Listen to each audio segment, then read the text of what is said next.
म्हणजे देवाची उपस्थिती कशा प्रकारे होती, देवाची उपस्थिती.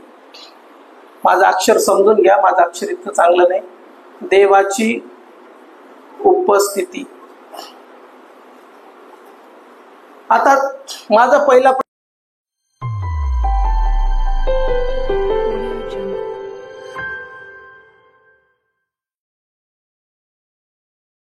प्रश्न आहे, जुन्या करारामध्ये देवाची उपस्थिती कुठं होती?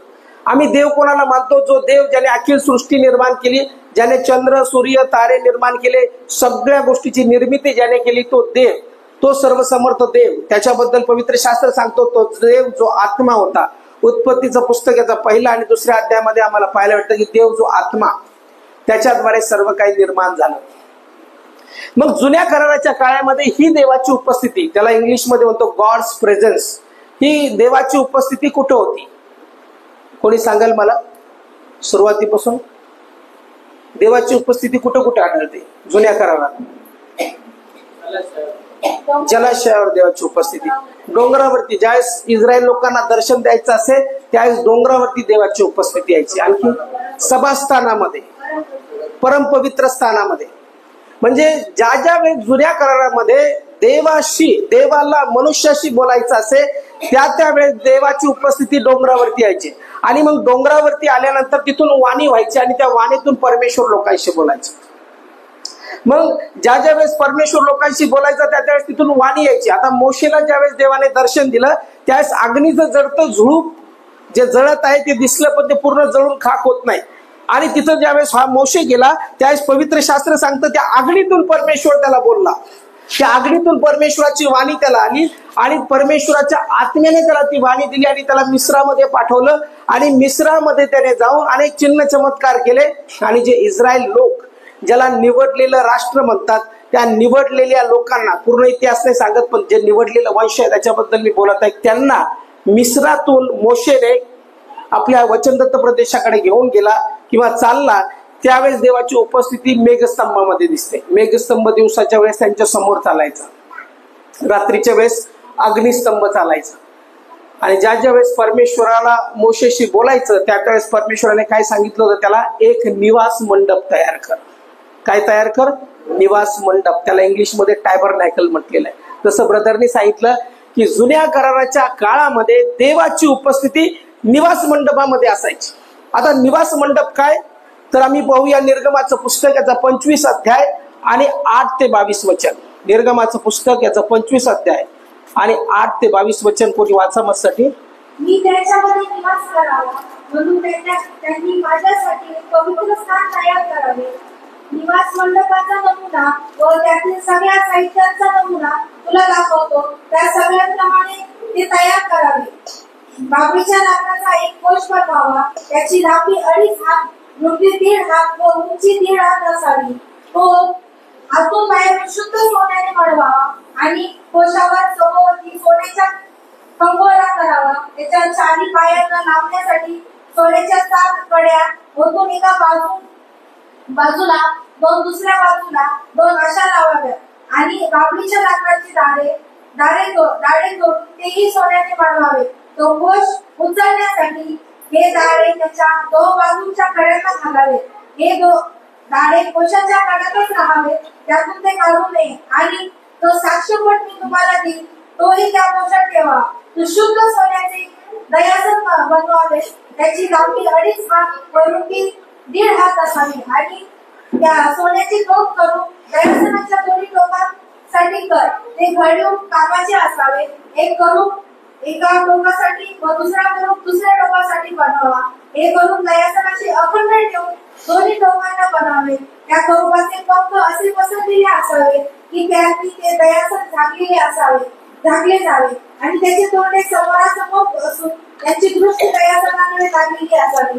दयासन कोशावर लावावे. आणि जो साक्षीपट मी तुला देईन तो त्या कोशात ठेवा. तेथे तुला मी भेटत जाईल. आणि इस्रायल लोकांसाठी ज्या काही गोष्टी संबंधाने मी तुला आज्ञा देणार आहे त्या सर्वांविषयी मी दयासनावरून व साक्षीपटाच्या कोशावरील दोन्ही स्वरूपास तुझ्याशी बोलत जाईल. आता बघा या ठिकाणी तो काय म्हणतो की तू एक निवास मंडप तयार कर. म्हणजे जुन्या कराराच्या काळामध्ये देवाची जी प्रेझेन्स, देवाची उपस्थिती जी होती ती उपस्थिती या निवास मंडपात यायची. म्हणजे देवाला ज्या ज्या वेळेस मनुष्याशी बोलायचं असे, ज्या ज्या वेळेस इस्रायल लोकांशी बोलायचं असे, त्या त्यावेळेस त्यांनी काय सांगितलं की तू माझ्यासाठी एक पवित्र स्थान तयार कर. आणि हे पवित्र स्थान शलोमोनाने मंदिर बांधायच्या अगोदर निवास मंडप म्हटलं जायचं, ज्याला टॅबरनॅकल इंग्लिशमध्ये म्हणतात. ते निवास मंडप या प्रकारे असायचं. त्याला पूर्ण सांगितलं होतं की निवास मंडप तयार करत असताना याची उंची, याची लांबी इतकी ठेव, या ठिकाणी इतका मंडप तयार कर, इतकं अंगण तयार कर. त्यानंतर कराराचा कोश जो आहे तो या ठिकाणी ठेव, परमपवित्र स्थानात. पवित्र स्थान त्याच्यानंतर वेगळं कर. त्याच्यानंतर ज्या वेदीवरती त्यांना ते रक्त शिंपडायचं आहे ती वेदी वेगळी तयार कर. सगळं सगळं सगळं त्याला व्यवस्थित परमेश्वराने मार्गदर्शन केलं. म्हणजे जुन्या कराराच्या काळामध्ये देवाची उपस्थिती जी असायची ती उपस्थिती या निवास मंडपावरती, जे कराराचा कोश आहे त्या कराराच्या कोशावरती यायची. इथं काय म्हटलेलं आहे बघा, 8वं वचन 25:8, मी त्यांच्यामध्ये निवास करावा म्हणून त्यांनी माझ्यासाठी एक पवित्र स्थान तयार करावे. आणि मग नंतर जे 12 वंश होते ते बरोबर इकडं इकडं इकडं वसतिस्थान असायचे आणि मध्यभागी निवास मंडप असायचा. मी त्यांच्यामध्ये वसतिस्थान करावे म्हणजे देवाच्या लोकांमध्ये. काय म्हटलेलं आहे, त्यावेळेस मी त्यांच्यामध्ये निवास करावा म्हणून त्यांनी माझ्यासाठी पवित्र स्थान तयार करावे. निवास मंडपाचा नमुना व त्यातील सगळ्या साहित्याचा नमुना तुला दाखवतो, त्याप्रमाणे तुम्ही ते तयार करावे. मग मी तुला सगळं सांगतो की कसा निवास मंडप असेल, कशा वस्तू असतील, काय काय तुला ठेवायचं आहे. इकडे दिसतं का सगळ्यांना? बसलेले तुम्ही जस्ट हे दिसलं खरंच? निवास मंडप दिसला? असोल अँटी दिसला तुम्हाला? सिस्टर तुम्हाला दिसला? मग कस काय तुम्ही ऐकता? इकडे तुला दिसला राणी? निवास मंडप दिसला? मग कस काय तुम्ही ऐकता वचन? या समोर सगळे सोन्याने मडवलेला असायचा आणि यावरती करूब असायचे, 2 करूब. करूब म्हणजे दिव्यदूत आणि त्यांचे पंख एकमेकाला जुळायचे आणि ते असे होते दोन्हीकडून ह्या कराराच्या कोशावरती. आणि हा कराराचा कोश परमपवित्र स्थानात ठेवला जायचा. आता हा जो कराराचा कोश आहे, ज्यावेळेस याजक लोक होते, याजक फक्त याजकांना परमिशन होती, याजक लोक याला उचलून चालायचे. मग इथं एक, इथं एक, इथं एक, इथं एक, आणि हे पवित्र कोश, कराराचा कोश. आणि या कोशावरती करूब होते. आणि मग हा कोश जो आहे इथं परमपवित्र स्थानात ठेवला जायचा. आणि मग देव काय म्हणतो, मी या परमपवित्र स्थानातून तुमच्याशी बोलत जाईल. म्हणजे कराराचा कोश ज्यावेळेस ठेवला जायचा त्यावेळेस परमेश्वराचं वचन सांगतं की तिथे वचन काय सांगतं, 21 वचन 25व्या अध्यायाचं 21 वचन, दयासन कोशावर लावावे आणि जो साक्षपट मी तुला देईन तो त्या कोशात ठेवावा. तेथे तुला मी भेटत जाईन आणि इस्रायल लोकांसाठी ज्या गोष्टी संबंधाने मी तुला आज्ञा देणार आहे त्या सर्वांविषयी मी दयासनावरून त्या साक्षपटाच्या कोशावरील 2 करूबामधून तुझ्याशी बोलत जाईल. हे 2 करूब आहेत. आणि तो म्हणतो मग हे साक्षीपट इथं ठेवलेलं राहायचं आणि मग याच्यावरती देवाची प्रेझेन्स यायची, देवाची उपस्थिती यायची आणि मग देवाची वाणी इथून यायची. आणि मग समजा मोशे इथं उभा आहे तर मोशेला ती वाणी ऐकू जायची आणि मग मोशे जाऊन सगळं निवास मंडपाच्या बाहेर जायचा आणि लोकांना सगळी वाणी सांगायची. म्हणजे जुन्या कराराच्या काळामध्ये देवाची उपस्थिती जी होती ती निवास मंडपावरती होती. म्हणजे निवास मंडप ज्या ज्या ठिकाणी इस्रायल लोक गेले, ज्या ज्या ठिकाणी त्यांनी जाऊन तंबू दिला त्या ठिकाणी त्यांना निवास मंडप तयार करावा लागायचा. हा निवास मंडप तयार केल्यानंतर मग नंतर तिथं जाऊन मोशे आतमध्ये जायचा आणि परमेश्वराशी बोलायचा आणि परमेश्वर मोशेशी बोलायचा. अशा प्रकारे देवाची उपस्थिती त्या ठिकाणी होती. मग हा जो कराराचा कोश आहे, आपण म्हणतो कराराचा कोश, याच्यावरती देवाची उपस्थिती राहायची. मग या कराराच्या कोशामध्ये काय काय होतं? इब्री लोकासपत्र याचा 3रा अध्याय 3 व 4 वचन. इब्री लोकासपत्र याचा 3रा अध्याय 3 व 4 वचन. इब्री लोकासपत्र याचा 3रा अध्याय 3 व 4 वचन. सापडलं? कारण ज्या मानाने घर बांधणाऱ्याला संबंध घरापेक्षा अधिक सन्मान आहे त्या मानाने हा मोशेपेक्षा अधिक वैभवास योग्य करतील आहे. इब्री लोकासपत्र त्याचा 9 अध्याय 3 व 4 वचन. मी किती सांगितलं?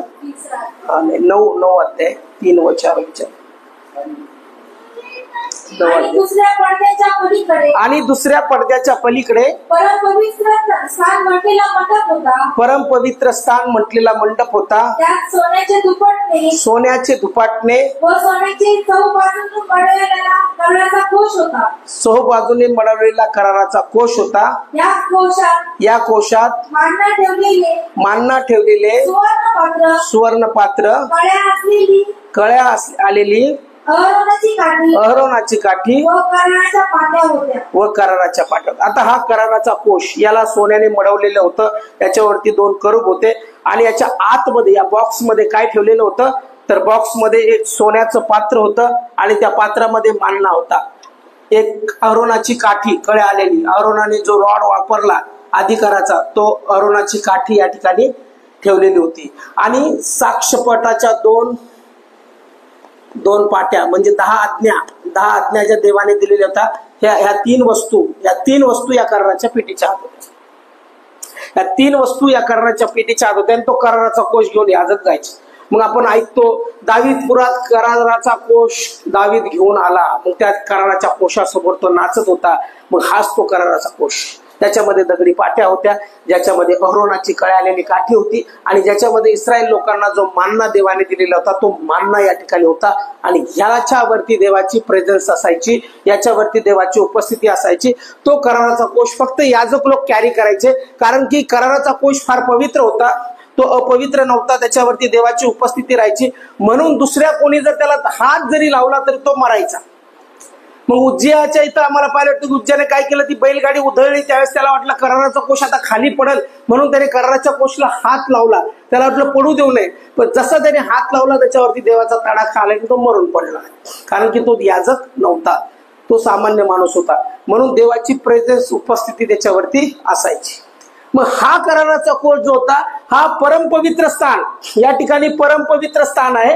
हे पवित्र स्थान आहे, हे पवित्र स्थान आहे आणि हे परमपवित्र स्थान आहे. हा कराराचा कोश या परमपवित्र स्थानात ठेवला जायचा. आणि मग ज्या वेळेस देवाची उपस्थिती त्याच्यावरती यायची त्यावेळेस परमेश्वर त्या 2 करूबामधून 2 त्या दिव्यदूत जे असे आहेत त्याच्यामधून परमेश्वर मोशेशी बोलायचा. मग ज्या ठिकाणी ते इस्रायल लोक गेले त्या ठिकाणी हा कराराचा कोश गेला. पण निवास मंडप कायमस्वरूपी राहिला नाही. निवास मंडप कुठपर्यंत राहिला?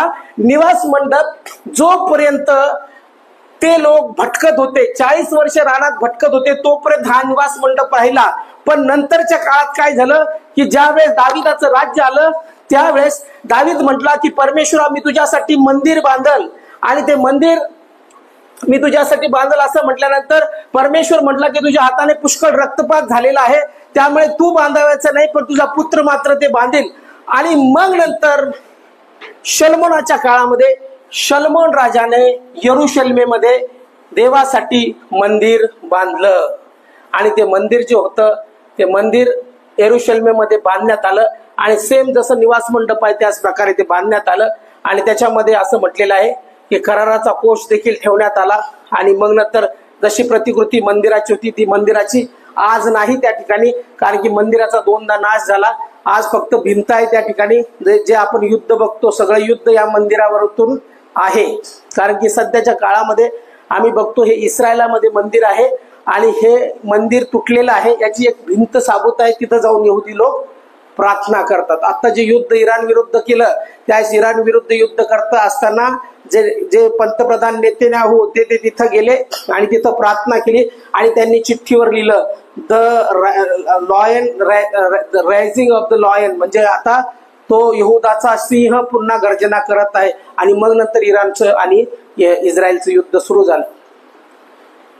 याची फक्त एक भिंत आहे आता. पण हे शलमोनाने मंदिर बांधलं, त्याचा उल्लेख जो आहे तो उल्लेख आम्हाला पहिले राजे 6वा अध्याय आणि 38 वचनामध्ये पाहायला भेटतो. पहिले राजे 6वा अध्याय 38 वचन. पहिले राजे 6वा अध्याय 38 वचन. कोणीतरी वाचा. पहिले राजे 6वा अध्याय 38 वचन. आणि 11व्या वर्षी भूल महिन्यात म्हणजे 8व्या महिन्यात मंदिर आपल्या एकंदर उपकरणा साहित्यासहित नमुन्याप्रमाणे पुरे झाले. याप्रमाणे ते मंदिर बांधण्यासाठी शलमोनाला 7 वर्षे लागली. या ठिकाणी काय म्हटलेले, मंदिर पूर्ण झाले आणि याप्रमाणे ते मंदिर बांधण्यास शल्मोनास 7 वर्ष लागली. म्हणजे 7 वर्षानंतर या ठिकाणी निवास मंडपातून मंदिरात ज्यावेळेस आले त्यावेळेस मंदिराचं बांधकाम जे आहे ते 7 वर्षामध्ये पूर्ण झालं. पुढे काय म्हटलेलं आहे, पहिले राज्य 8 अध्याय 9 आणि 10 वचन. पहिले राज्य 8 अध्याय 9 आणि 10 वचन. इस्रायल लोक मिस्र देशातून निघाल्यावर परमेश्वराने त्यांच्याशी करार केला. तेव्हा वनवास मोशेने या कोशास 2 दगडी पाट्या ठेविल्या होत्या. त्या गेलीस त्यात दुसरे काही नव्हते. याजक पवित्र स्थानातून बाहेर आले तेव्हा परमेश्वराचे मंदिर वेगाने व्यापले. इथं काय म्हटलेलं आहे, पण ज्यावेळेस ते आले त्यावेळेस या कराराच्या कोशामध्ये जे पूर्वी होतं त्याच्यापैकी फक्त साक्षीपटाच्या पाट्या होत्या, बाकी काही नव्हतं. अरुणाची काठी पण नव्हती, कारण युद्ध झाल्यामुळे त्या शत्रू राष्ट्राने नेल्या असतील. फक्त या ठिकाणी कराराच्या पाट्या होत्या.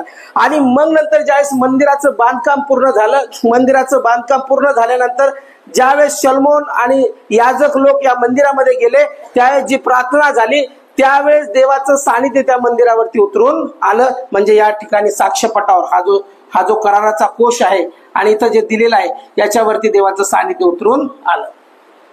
आतापर्यंत देव कुठं भेटत होता मनुष्याला किंवा जे इस्रायल लोकांना? निवास मंडपात. नाही ना, डोंगरावर नाही ना. आता मी शिकवलं ना. आता कुठं भेटत होता? काही गोष्टी समजत नाही का लवकर. निवास मंडप आणि डोंगरावरचं संपलं. डोंगरावरचं सगळ्यात पहिलं. दुसरं भेटणं देवाचं निवास मंडप. आता हळूहळू माणूस मॅच्युअर होत चालला. म्हणजे बाळ असतं त्यावेळेस दूध पाजतो आपण, मग हळूहळू त्याला जड अन्न देतो, मग परत मोठा झाल्यावर तो मटण पण खाऊ शकतो. तसं आता चाललेलं आहे. म्हणजे तुम्हाला खूप खूप सोप्यात समजून सांगावं लागतं. काय काय असतं, डोके भरपूर काय जड असतात. 2 आणि 2 किती 5. अरे 5 कसे? तसं आहे आपल्या इकडं. एक एक गोष्ट अशी उलगडून सांगावं लागतं. आता निवास मंडप डोंगर झाला, डोंगरावरती देवाचं सानिध्य द्यायचं, झुडपाने देवाचं सानिध्य दिलं, झालं. त्याच्यानंतर देवाने निवास मंडप. आता निवास मंडप पण झाला, कारण की इस्रायल लोकांचं 40 वर्षाचं एक्झाईल किंवा ज्याला म्हणतात आपण काय म्हणतात त्याला, जे अरण्यात फिरणं होतं ते संपलं. आणि ते संपल्यानंतर आता त्यांनी राज्य स्थापन केलं. राज्य स्थापन केल्यानंतर दावीद राजा झाला. दावीद राजा झाल्यानंतर त्याचा पुत्र शल्मोन राजा झाला. आणि देवाने अभिवचन दिलं होतं की शल्मोनाच्या द्वारे मंदिराची स्थापना होईल. या मंदिरावर सगळं बरं का, 3रं युद्ध पण या मंदिरावर होणार आहे. कारण हे मंदिरच सेंटर पॉइंट आहे, देवाचं मंदिर. त्याला देवाचं प्रेझेन्स म्हटलेलं आहे. शेवटचं युद्ध देखील याच्यापासून इस्रायल पासूनच होणार आहे. कारण इस्रायल सगळ्यात खतरनाक राष्ट्र जे देवाचे लोक म्हणतात ते राष्ट्र आहे. आणि तिथूनच जगाचं युद्ध पेटणार असं भविष्यवाणी आहे. मग हे मंदिरावर फार मोठा वाद आहे. या मंदिराला मुस्लिम लोक पण पवित्र स्थान मानतात, ख्रिस्ती लोक पण पवित्र स्थान मानतात आणि यहुदी लोक पण त्याचा पवित्र स्थान मानतात. म्हणून या मंदिरावर सगळं वाद आहे. आणि हे जे मंदिर आहे या ठिकाणी शल्मोनाने ज्यावेळेस कराराचा कोश ठेवला त्यावेळेस मंदिराची ज्यावेळेस या ठिकाणी प्रार्थना झाली किंवा ज्यावेळेस उद्घाटन झालं त्यावेळेस देवाची उपस्थिती या मंदिरावरती आली. आता निवास मंडपात संपला. निवास मंडप ज्यावेळेस ते अरण्यात होते 40 वर्षाच्या, तोपर्यंत निवास मंडपात देवाचा आत्मा यायचा. परंतु आता देवाची प्रेझेन्स, देवाच्या आत्म्याचं सानिध्य जे आहे शल्मोनाने बांधलेल्या मंदिरात आले. म्हणजे आता इस्रायल लोकांशी ज्यावेळेस देव बोलायचा त्यावेळेस कुठून बोलायचा? कुठून बोलायचा? आता परमेश्वराचं तेज कुठं आलं? मंदिरावरती आलं. पण इसवी सन पूर्वी 70 शतकामध्ये इतिहास तुम्हाला थोडासा सांगतो. याला बाबेलचे लोक आले आणि बाबेलच्या लोकांनी मंदिराचा नाश केला, मंदिर पाडलं आणि इस्रायल लोकांना त्याने बंदिवासात नेलं. इस्रायल लोक बंदिवासात गेले. इस्रायल राष्ट्र जे तयार झालं ना ते आता 1947 ला तयार झालेलं आहे, नाहीतर ते विखुरले होते सगळे. इस्रायल लोकांनी ज्या ज्या पाप केलं त्या त्या देवाने त्यांना विखुरून टाकलं. मग 70 साली सगळं मंदिर मोडलं. मग आतापर्यंत देवाचं सानिध्य निवास मंडपातून देवाचं सानिध्य मंदिरावरती आलं आणि मंदिर देखील त्या युद्धाच्या काळामध्ये मोडल्या गेलं. आता फक्त एक भिंत आहे. परंतु त्याच्यानंतर काय झालं हे सगळं जे सांगतो मी तुम्हाला हे जुन्या करारात घडलं. कधी घडलं? जुन्या करारात. देवाचं सानिध्य यायचं म्हणून आपण जिवंत देवाला मानतो. काही लोक म्हणतात याचा देव, फॉरेनचा देव, इकडचा देव. देव देव आहे, कारण देवाचं सानिध्य या निवास मंडपातून, त्या मंदिरातून देवाचं सानिध्य आता जे आहे आता नव्या करारामध्ये आलं. म्हणजे आता आपण कुठं प्रवेश केला, आपण कुठले लोक आहोत? नव्या कराराचे. मग नव्या करारामध्ये परराष्ट्रीय आपण आहोत. पण जुन्या करारामध्ये फक्त इस्रायल राष्ट्र निवडलेलं होतं आणि देवाची उपस्थिती जी होती ती फक्त इस्रायल लोकांसाठी होती. इस्रायल लोकांशी परमेश्वर बोलायचा, इस्रायल लोकांना निवडलेले लोक होते. परंतु देवाने योजना केली की मनुष्य एकसारखा वाईट आहे, त्याच्या मनात येणारे विचार एकसारखे वाईट आहे. त्याच्यानंतर त्याने काय केलं की नव्या कराराच्या काळामध्ये जसं आपण वाचतो त्यावेळेस त्याने त्याचा एकुलता एक पुत्र मनुष्यासाठी दिला आणि त्याचं नाव जे आहे ते येशू आहे. कोणी दिला आपला एकुलता एक पुत्र? जो प्रेझेन्स इथे यायचे, जे आत्म्याची, त्या देवाच्या आत्म्याने काय केलं? आता शरीर पाठवलं. माणूस आतापर्यंत इस्रायल लोकांना देव दिसत नव्हता, आता देव दिसायला लागला. म्हणून ते देवाला, जो माणूस म्हणतो मी देव आहे, मी जीवनाची भाकर आहे, मी जीवनाचं जल आहे, त्यांच्यासाठी अवघड झालं ते. कारण की त्यांनी आतापर्यंत देव माणसात पाहिलाच नव्हता. त्यांना माहित होतं देव फक्त उपस्थिती दर्शवतो, देव आत्मा आहे, देव दिसत नाही. आणि येशू तर म्हणतो की मला पापाची क्षमा करण्याचा अधिकार आहे, मी पापाची क्षमा करू शकतो. मजकडे या अहो पाप्यांनो, मजकडे या, मी पापाची क्षमा करतो. मी जीवनाची भाकर आहे, मी जीवनाचं जल आहे, म्हणजे मीच सर्व आहे. माझ्या वाचून तुम्ही देवाकडे जाऊ शकत नाही. ज्याने मला पाहिलं त्याने देवाला पाहिलं. आता विचार करा, इथे येणारी प्रेझेन्स, इथे येणारी उपस्थिती जी होती ती उपस्थिती कोणावरती आली? ती उपस्थिती आली आता या येशू म्हटलेल्या माणसावरती. कोणावरती आली?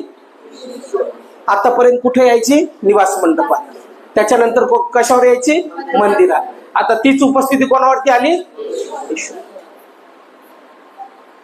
तेच मंदिर आपण म्हणतो ना, देव विटाने मातीने बांधलेल्या मंदिरात राहत नाही. मग देव कुठं राहतो? देव कुठं राहतो? देव हाताने बांधलेल्या मंदिरात राहत नाही. मग कोणत्या मंदिरात देव राहतो? पहिले करीन 3:16 काढा बरं. पहिले करीन 3:16. पहिले करीन 3:16. तुम्ही देवाचे मंदिर आहात. तुम्ही देवाचे मंदिर आहात आणि तुमच्यामध्ये देवाचा आत्मा आणि तुमच्यामध्ये देवाचा आत्मा वास करतो. हे तुम्हाला ठाऊक नाही. हे तुम्हाला ठाऊक नाही काय? आतापर्यंत कुठं होता देवाचा आत्मा? निवास मंडपात. त्याच्यानंतर कुठं आला देवाचा आत्मा? शलमोनाने बांधलेल्या मंदिरात. पण आता नव्या कराराच्या काळात कुठं आला देवाचा आत्मा? शरीर रूपी मंदिरात. म्हणजे आता देवाचं मंदिर कोण आहे? कोण आहे देवाचं मंदिर? म्हणा ना, मी आहे. आता कोण आहे देवाचं मंदिर? तुमच्यामध्ये कोण वस्ती करतो? विचार करा किती पवित्र तुम्ही आहात. समजलं का? म्हणून आपण जिवंत देवाला मानतो. असंच नाही ना, कसं काय लोक नाही असंच काय येशू येशू असं ते नाही. समजलं पाहिजे आपल्याला नेमकं देव कोण आहे. बऱ्याचशा जणांना देवच माहिती नसतो, उपासना करत बसतात अंधश्रद्धेसारखं. काय नाही घेणं ना देणं नाही. देव देव देव, आम्ही येशूचे, आम्ही काय येशूचे, काय कळतं का? प्रेझेन्स कशी असते, देवाचा आत्मा कसा बोलतो, देव कसा आला, देव कुठून आला, देवाने कशा रीतीनं दर्शन दिलं. निवास मंडपामध्ये देवाचं सानिध्य, मंदिरात देवाचं सानिध्य. आणि आता नवीन करारामध्ये परमेश्वराचं वचन काय सांगतं की तुम्ही देवाचे मंदिर आहात. म्हणजे या ठिकाणी बसलेले कोण आहे? देवाचं मंदिर. आणि तुमच्यामध्ये कोण वस्ती करतो? देवाचा आत्मा. म्हणजे आता या मंदिरामध्ये काय होतंय? देवाची उपस्थिती येते. कोणामध्ये येते देवाची उपस्थिती? आता सिस्टर मीराने खूप चांगली प्रार्थना केली. काय म्हणे? पवित्र आत्म्याच्या सामर्थ्याने बाळासाहेब साहेबाला अधिक साथ. मग त्यांनी न कळत एक भविष्यवाणी केली की शरीर काय माझं? बोला ना, मंदिर. आणि याच्यामध्ये कोणी यावं? मग त्यावेळेस काय होईल? ती प्रेझेन्स दुसऱ्यांना कळेल. मग आताच्या काळात उपस्थिती कुठे आहे देवाची? देवाची उपस्थिती कुठे आहे आता? इथं आहे का? मग कुठे आहे? तुमच्या आत. तुमच्या आत आहे देवाची उपस्थिती. हेच समजत नाही आपल्याला. देव स्पष्ट सांगतो ना की तुम्ही देवाचे मंदिर आहात. म्हणून मी तुम्हाला निवास मंडप सांगितला. निवास मंडपात देवाची उपस्थिती यायची. मग शल्मोनाने बांधलेल्या मंदिरावरती देवाची उपस्थिती यायची. आणि मग नंतर आता देव नव्या कराराच्या काळामध्ये येशूला ज्यावेळेस पाठवलं त्यावेळेस येशू वरती देवाचा आत्मा होता. आणि तो देवाचा आत्मा येशूवरती होता, येशूच्या आत होता. आणि मग करिंथीकराच्या पत्रात स्पष्ट सांगितलं 3:16 मध्ये की तुम्ही देवाचे मंदिर आहात आणि तुम्हामध्ये देवाचा आत्मा वस्ती करतो. म्हणजे आता वस्ती कोणामध्ये आहे? माझ्यामध्ये. आता वस्ती तुमच्यामध्ये आहे. म्हणून आपण म्हणतो की देव हाताने बांधलेल्या मंदिरात राहत नाही, कारण की देवाचे खरं मंदिर जे आहे ते आपलं शरीर आहे. म्हणून आपल्याला हे मंदिर अधिक चांगलं ठेवणं गरजेचं आहे. म्हणून म्हटलेलं की या मंदिराचा जर कोणी नाश करल तर मी त्याचा नाश करेन. मग हे जे मंदिर आहे, जर आम्ही येशूवरती ज्यावेळेस देवाचा आत्मा आला त्यावेळेस लूक 4:18 मध्ये येशू काय म्हणतो? लूक 4:18 वाचा कोणीतरी. लूक 4:18. लूक 4:18.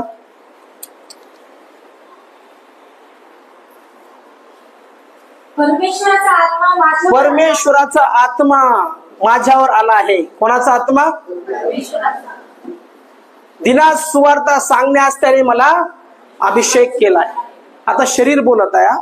आता मंदिर, निवास मंडप बोलत नाही. आता स्वतः एक शरीर म्हणजे येशू शरीरात आहे आणि ते शरीर बोलत आहे. ते शरीर म्हणत आहे की आता परमेश्वराचा आत्मा जो मंदिरामध्ये होता, आता परमेश्वराचा आत्मा जो निवास मंडपामध्ये होता, आता परमेश्वराचा आत्मा जो पर्वतावर उतरून यायचा, आता परमेश्वराचा आत्मा जो मेघस्तंभातून बोलायचा, आता परमेश्वराचा आत्मा जो अग्निस्तंभातून बोलायचा, आता तोच परमेश्वराचा आत्मा माझ्यावर आलाय.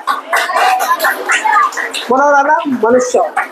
येशू म्हणतो माझ्यावर आलाय, कारण की दिनास सुवार्ता सांगण्यास त्याने मला अभिषेक केला आहे. जोपर्यंत आपल्याला प्रेझेन्स ऑफ गॉड, देवाची उपस्थिती कळणार नाही, तोपर्यंत दृष्टांत होणार नाही, तोपर्यंत पवित्रता येणार नाही, तोपर्यंत देवाचं सानिध्य येणार नाही.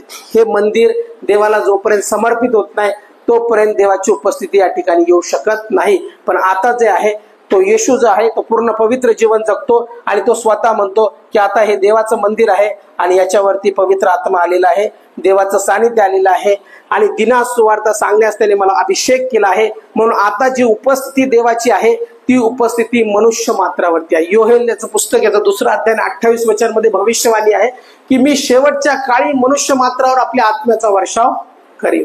तुमचे पुत्र व तुमच्या कन्या संदेश देतील, वृद्धा स्वप्न पडतील.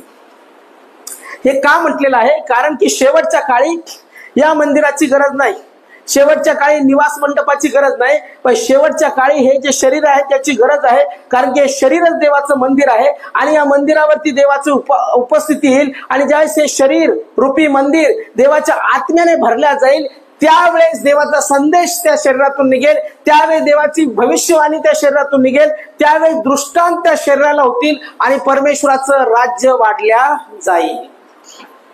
म्हणून आपलं शरीर जे आहे हे देवाच्या उपस्थितीचं ठिकाण आहे.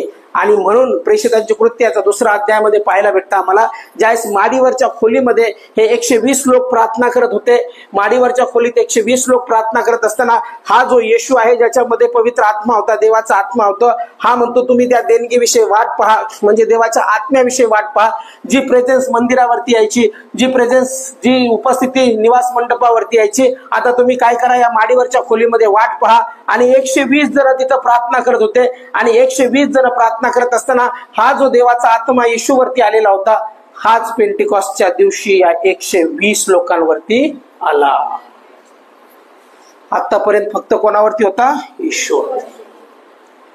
जी उपस्थिती इथं होती मंदिरात, जी निवास मंडपात होती, ती इथून इथं येशूवरती आली आणि येशू म्हणतो आता तीच उपस्थिती, तीच देवाच्या आत्म्याची उपस्थिती तुमच्यावर येणार आहे. आणि मग प्रेषितांच्या कृत्याचा 2 अध्यायामध्ये प्रार्थना करत असताना ही उपस्थिती देवाच्या आत्म्याची या शरीर रूपी मंदिरावरती आली आणि हे सर्व शरीर देवाच्या आत्म्याने भरल्या गेले आणि निरनिराळी वाचा जशी दिली तसतसे निरनिराळ्या भाषेत ते बोलले आणि मग नंतर देवाच्या उपस्थितीने ते भरले आणि मग त्यांनी देवाच्या कार्याला सुरुवात केली आणि मग देवाने त्यांचा मोठ्या प्रमाणात उपयोग केला. म्हणून आमचं जे कार्य आहे हे शरीराचं नाही. म्हणून आपण म्हणतो आमचं युद्ध रक्त मांसाबरोबर नाही, आमचं युद्ध जे आहे ते दुर्शैतान, दुरात्मे, जे दुष्ट आत्मे आहेत त्यांच्या बरोबर आहे. म्हणून आमच्यामध्ये उपस्थित असणारा आमचा परमेश्वर मोठा आहे, जो जगात आहे त्याच्यापेक्षा माझ्यामध्ये जो वस्ती करतो तो मोठा आहे.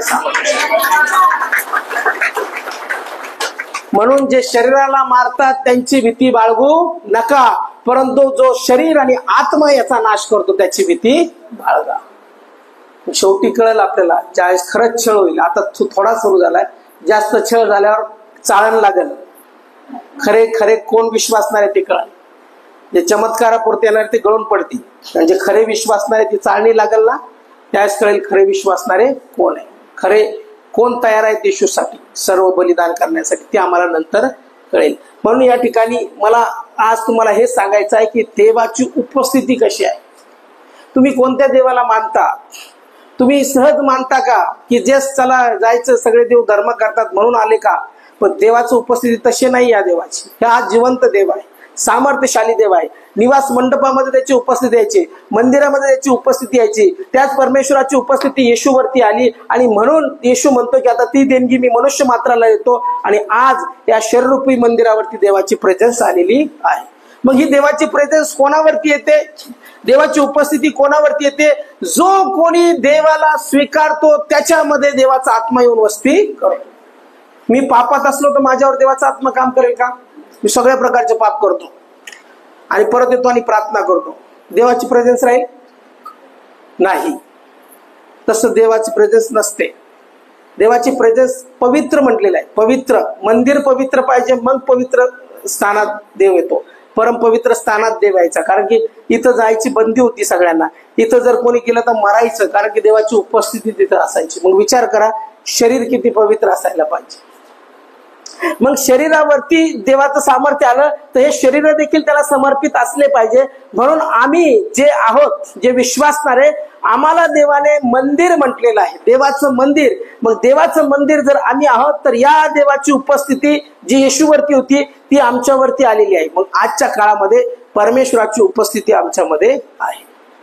मग आम्ही त्याला समर्पित झालो पाहिजे. ज्यावेळेस आम्ही त्याला पूर्ण समर्पित होतो त्यावेळेस परमेश्वराची उपस्थिती आमच्या जीवनामध्ये येते. म्हणून आम्ही जे जिवंत परमेश्वर मानतो तो परमेश्वर साधा नाही, असाच नाही. तो देव आत्मा आहे. तो आत्मा स्वरूपावर प्रभू येशू ख्रिस्तावरती आला. तोच देवाचा आत्मा मनुष्य मात्रावरती आलेला आहे. आणि जो कोणी त्याला स्वीकारतो, येशूच्या द्वारे तो प्रवेश करतो स्वर्गाच्या राज्यामध्ये. पण जो कोणी या देवाला स्वीकारतो तो जिवंत सानिध्याला स्वीकारतो, आणि ते सानिध्य त्याच्या जीवनामध्ये राहतं. आणि मग त्या दिवसापासून त्याची आणि देवाची एकता येते, आणि देवाची प्रेझेन्स त्याच्यावरती येते, आणि परमेश्वर त्याच्याशी बोलायला सुरुवात करतो. परमेश्वराचं सानिध्य त्याच्यावरती येतं. म्हणून ही जी देवाची उपस्थिती आहे ही आज सर्वांसाठी मोकळी आहे. जो स्वीकारतो, जो ऍक्सेप्ट करतो, आणि जो पश्चाताप करतो आणि परमेश्वराला समर्पित होतो ते देवाचं मंदिर बनतं. मग आजपासून मी देवाचं मंदिर आहे. बळजबरी नाही बरं का, चला ना चर्चला या ना प्रार्थना करू, नाही तसं नाही. तसं देवाचं मंदिर नाही. तो येईल एखादा व्यक्ती जबरदस्तीनं, पण त्याचं मन इथं राहणार नाही. त्याचं मन राहील दुसरीकडेच. त्याला बळच आणायचं नाही कोणाला. प्रार्थना करावं लागतं त्याच्यासाठी की देवाने त्याला सत्य समजावं. मग सत्य समजल्यानंतरच ह्या सगळ्या गोष्टी आहेत. जो सत्यतेने आणि परमेश्वराच्या सानिध्यात आतुरतेने येतो त्याच्यासाठी परमेश्वर त्याची उपस्थिती मोकळी करतो, आणि परमेश्वराची प्रेझेन्स त्याच्यावरती येते. मी आज तुम्हाला का शिकवलं, तुम्हाला पूर्ण माहिती असावी, बायबलचं अर्धवट ज्ञान नसावं. ही उपस्थिती कुठून आली, देव कोण आहे, त्याची उपस्थिती कशी जुन्या करारात यायची आणि नव्या करारात त्याची उपस्थिती कशी आहे तुम्हाला सांगता आलं पाहिजे. लोकांना बोलता आलं पाहिजे. परमेश्वर कसा कार्य करतो हे सांगता आलं पाहिजे. मग ज्या परमेश्वराची आम्ही भक्ती करतो तो परमेश्वर कसा जिवंत परमेश्वर आहे आणि त्याचं सानिध्य कसं आमच्यापर्यंत आलेलं आहे हे देखील आम्हाला कळालं पाहिजे. नाहीतर मग काय, वचनाची माहिती नाही, कुठं काय होतं ते माहिती नाही, नव्या करारात जुन्या करारात काय परमेश्वर कशी भेट घेतो ते माहिती नाही, तर आमच्यात देखील देवाचं सानिध्य येणार नाही.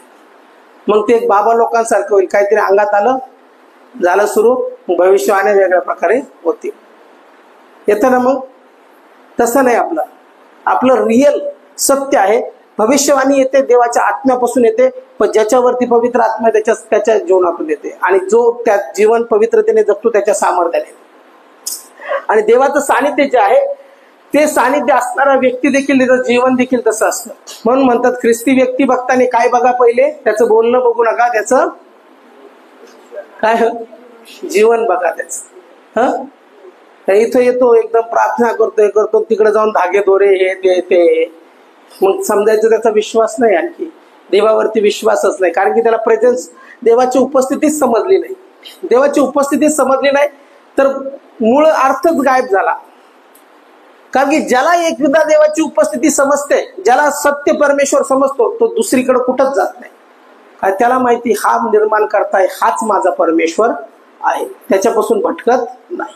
म्हणून ही प्रेझेन्स ऑफ गॉड आहे, ही देवाची उपस्थिती आहे. आणि देव आज आमच्याशी तेच बोलत आहे की तो आमच्या बरोबर बोलण्यास तयार आहे. हे मंदिर आम्ही त्याला समर्पित करावं. म्हणून यावेळेस आपण सगळेजण आपल्या पायावरती उभं राहूया आणि परमेश्वराची प्रार्थना करूया. प्रेझेन्स ऑफ गॉड, देवाची उपस्थिती कशा प्रकारे येते. देवाची उपस्थिती